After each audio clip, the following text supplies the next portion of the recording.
ahead with the topic. Please. Good morning. Let us first thank the organizers of Kairali Neurosciences Society and Periyar Neurocon for inviting me for this August occasion.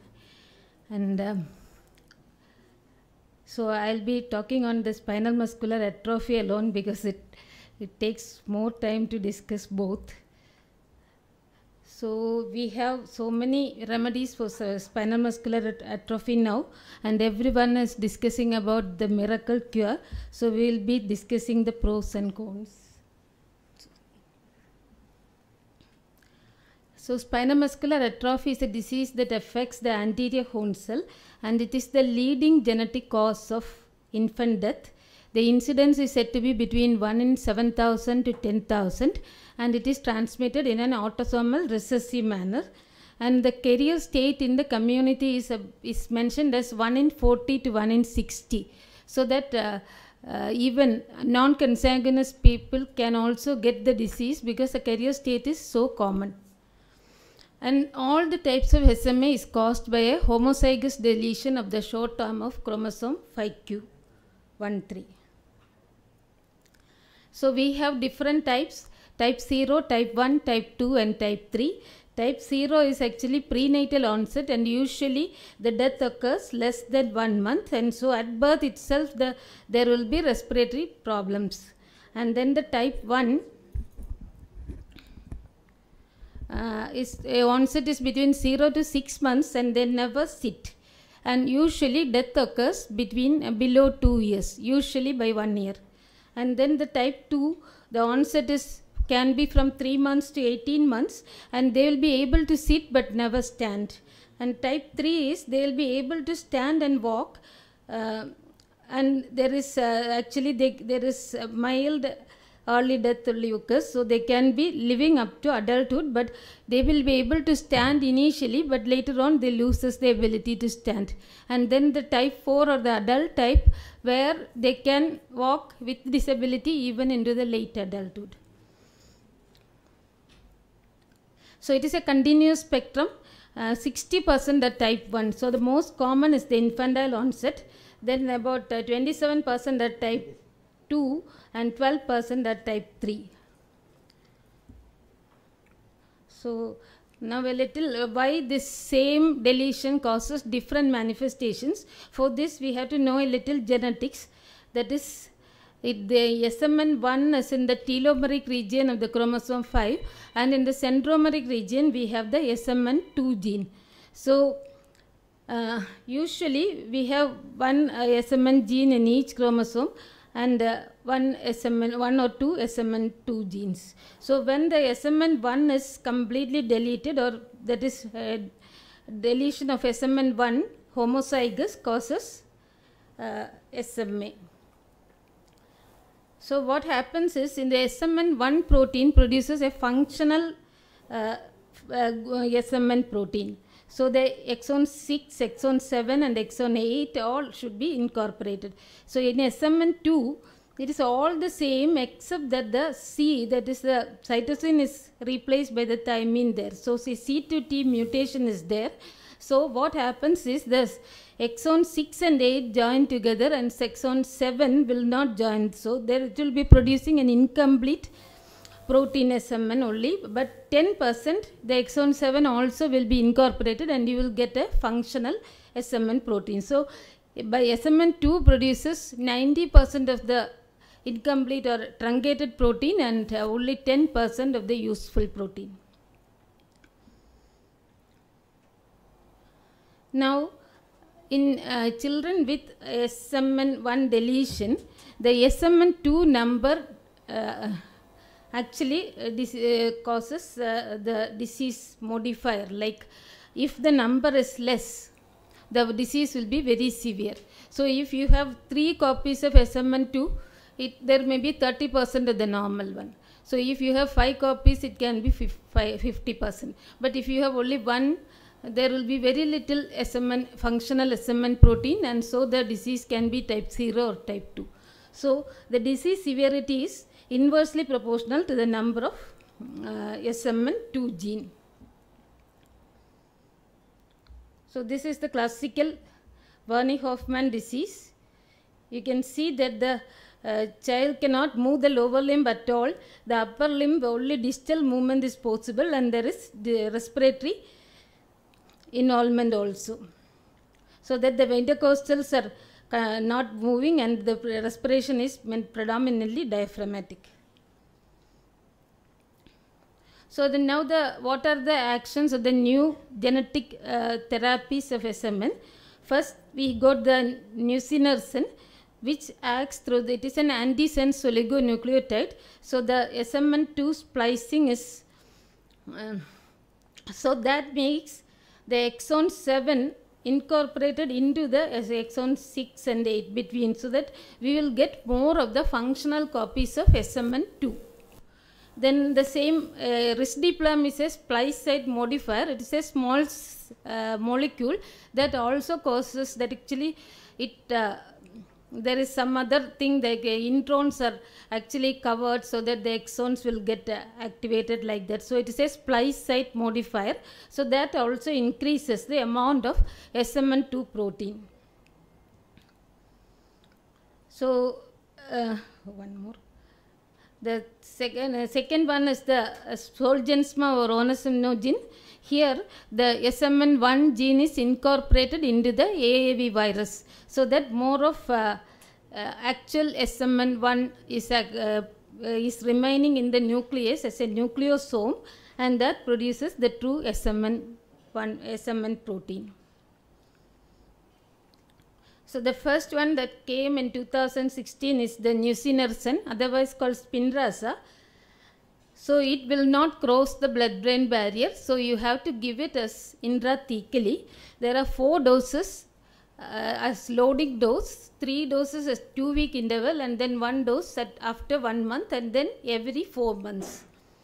And it is approved for all types of SMA, and the total cost is about $750,000 per year.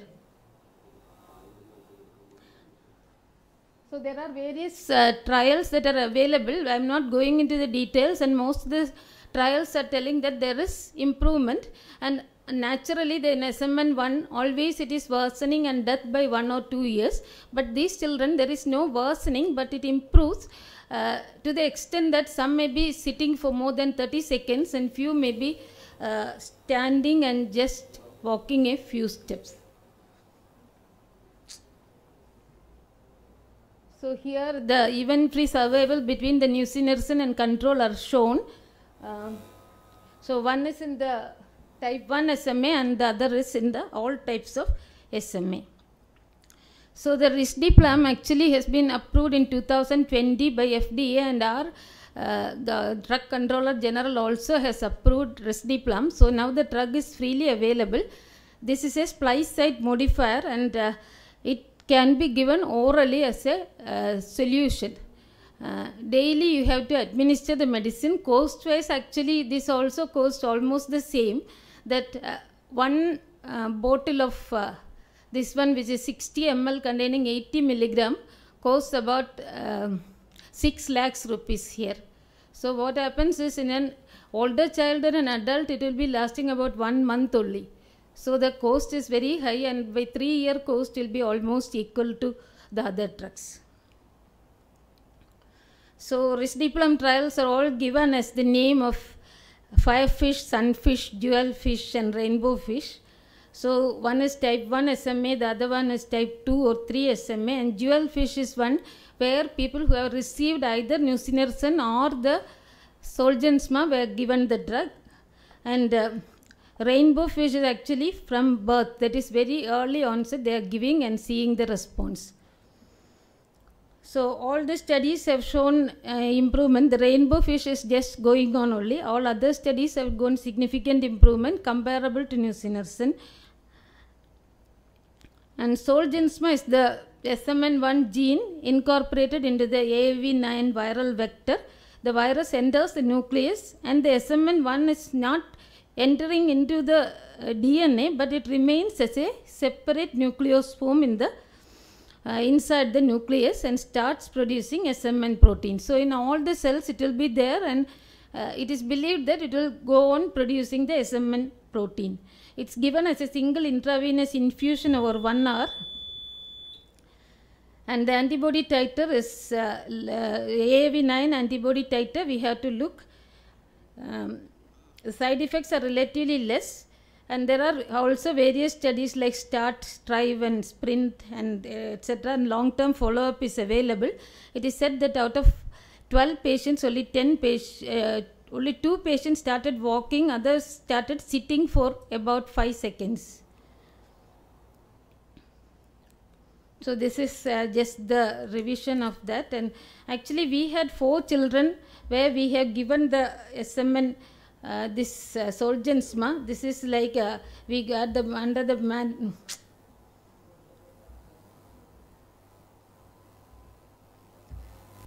This is our first child, and we got the medicine under the managed access program by Novartis.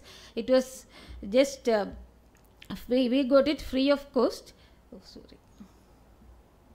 And this child, actually this child was, there was no head control. Okay. This is another child. This child actually got the medicine by crowdfunding, and this was a serious, more serious type, and the child was not able to have any head control.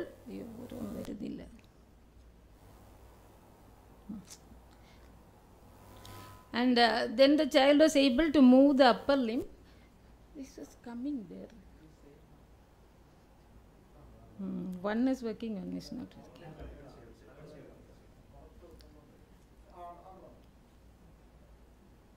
Okay, so now initially the first video you can see that the child is not moving at all.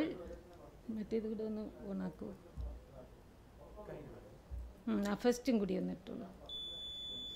okay. Okay.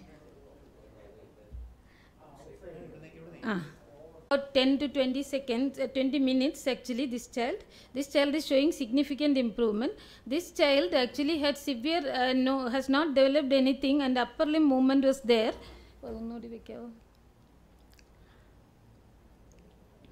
Second one also.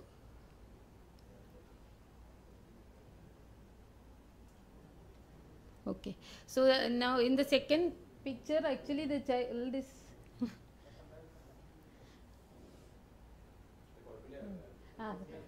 okay, just the thing is whether these drugs can offer a permanent cure. This is actually these drugs cannot do anything when the nerve cells are already destroyed. So we have to start treatment at the earliest, and actually even from prenatal period the destruction starts with severe disabilities. That is what I feel. And when you are giving it, we have to correct everything, like the swallowing, the respiration. So PEG as well as the respiratory support also should be given along with this one, otherwise the child will not survive. So the treatment with all the drugs has improved the outcome and avoided the need for permanent ventilation, but the outcome is like this. So are we prolonging the survival with severe disabilities, and the cost of the drug is enormously high because of the research that is involved for many years. So but still there is light at the end of the tunnel, because we are doing something that is it's a great achievement. With years it may be improving. This is the child which I have shown first, and now the child is doing piano playing, and so there is definitely light at the end of the tunnel, and that is the final part of me. Thank you, Dr. Kalpana. So I invite Dr. Jacob George sir to hand over the memento.